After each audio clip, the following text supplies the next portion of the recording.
Creed en sus profetas. Jueves 18 de abril 2024. Ezequiel 24. Alegoría de la olla hirviente. Aconteció en el día 10 del mes 10 del 9º año que vino a mí la palabra del Señor diciendo: Oh hijo de hombre, escribe para ti la fecha de hoy, este mismo día. El rey de Babilonia se ha lanzado contra Jerusalén en este mismo día. Presenta a la casa rebelde una alegoría y diles que así ha dicho el Señor Dios: Pon la olla, ponla y echa agua en ella. Echa en ella pedazos, todos buenos pedazos, muslo y espalda. Llénala de huesos escogidos. Toma lo mejor del rebaño, amontona la leña debajo de ella. Haz hervir sus pedazos y cocina los huesos dentro de ella. Porque así ha dicho el Señor Dios: Ay de la ciudad sanguinaria, la olla herrumbrosa cuya herrumbre no ha salido de ella. Vacíala pedazo por pedazo, sin que se echen suertes por ella, porque su sangre está en medio de ella. La ha puesto sobre la roca desnuda, no la derramó sobre la tierra para que fuera cubierta con el polvo.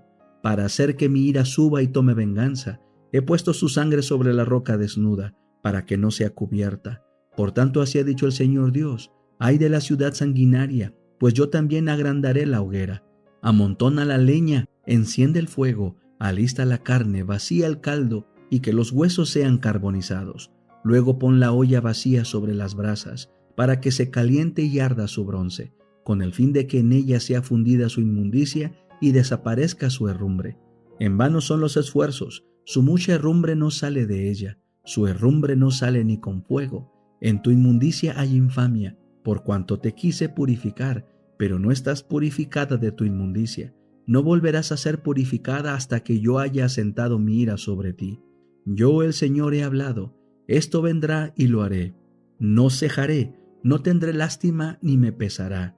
Conforme a tus caminos y a tus obras te juzgaré, dice el Señor Dios. Ezequiel ante la muerte de su esposa. Entonces vino a mí la palabra del Señor diciendo: Oh hijo de hombre, he aquí que yo te quito de golpe la delicia de tus ojos, pero tú no harás duelo ni llorarás ni correrán tus lágrimas. Gime en silencio, no guardes el luto por los muertos. Cíñete el turbante y pon las sandalias en tus pies. No te cubras los labios ni comas pan de duelo. Hablé pues al pueblo por la mañana, y al anochecer murió mi esposa, y a la mañana siguiente hice como me había ordenado. Entonces me dijo el pueblo: ¿No nos dirás qué significan para nosotros estas cosas que tú haces? Y les respondí: La palabra del Señor vino a mí diciendo: Di a la casa de Israel que así ha dicho el Señor Dios: He aquí yo mismo profano mi santuario, el orgullo del poderío de ustedes, la delicia de sus ojos, el anhelo de su alma. Sus hijos y sus hijas que abandonaron caerán espada, y ustedes harán como yo he hecho. No se cubrirán los labios ni comerán pan de duelo. Sus turbantes estarán sobre sus cabezas y sus sandalias en sus pies. No harán duelo ni llorarán. Más bien se pudrirán en sus pecados y gemirán unos por otros. Ezequiel pues les servirá de señal. Harán de acuerdo con todas las cosas que él ha hecho. Cuando esto se cumpla sabrán que yo soy el Señor Dios. Y con respecto a ti, oh hijo de hombre, el día en que yo quite de ellos su poderío, el gozo de su esplendor, la delicia de sus ojos y el anhelo de sus almas, y también a sus hijos y a sus hijas, en aquel día uno que haya escapado vendrá a ti para traerte la noticia.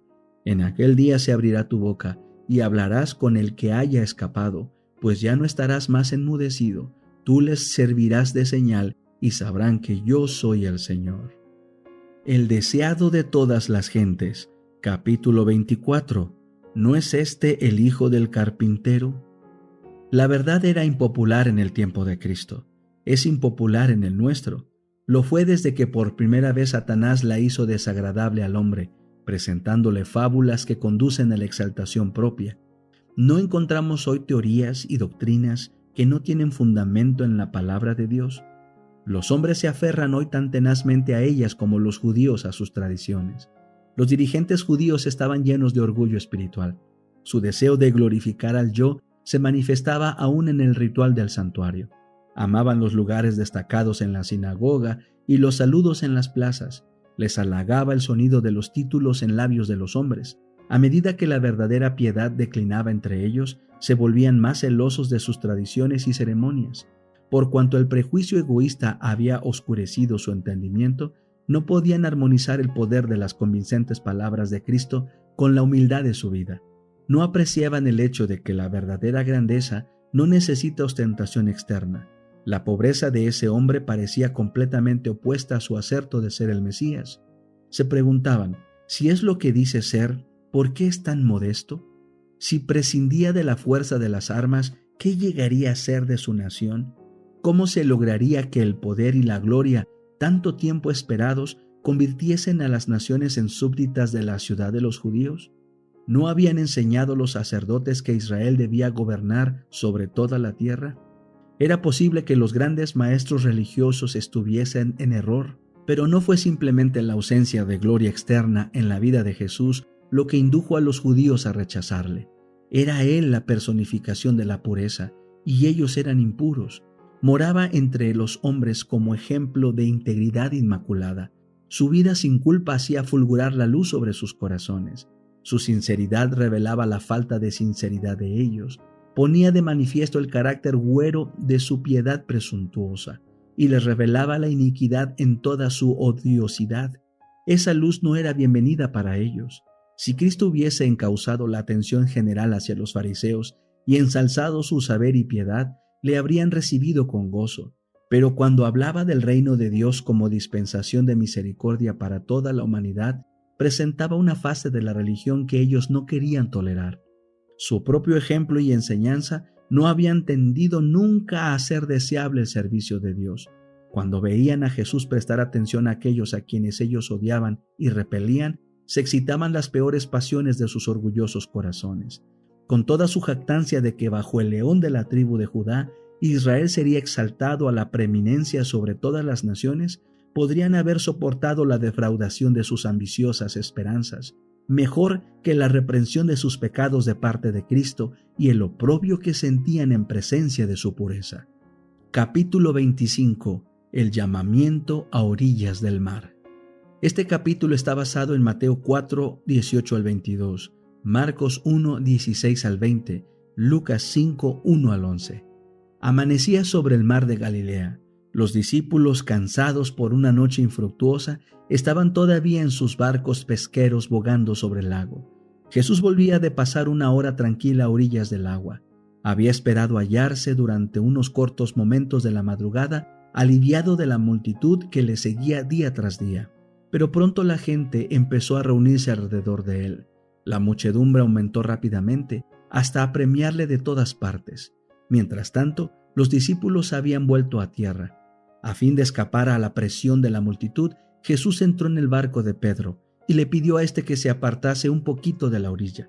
Desde allí, Jesús podía ser visto y oído mejor por todos, y desde el barco enseñó a la muchedumbre reunida en la ribera.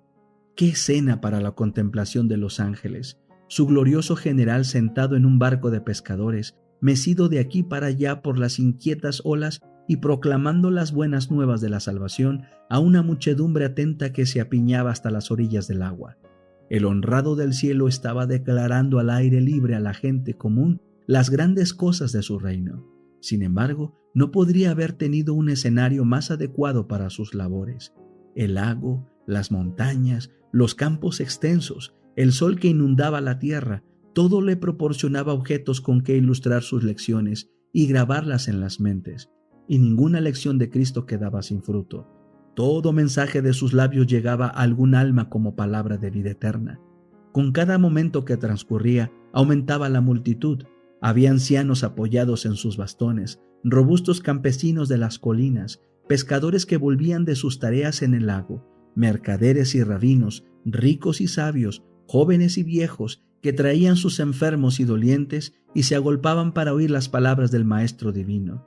Escenas como esta habían mirado de antemano los profetas y escribieron: la tierra de Zabulón y la tierra de Neftalí, hacia la mar, más allá del Jordán, Galilea de las naciones. El pueblo que estaba sentado en tinieblas ha visto gran luz, y a los sentados en la región y sombra de muerte, luz les ha resplandecido.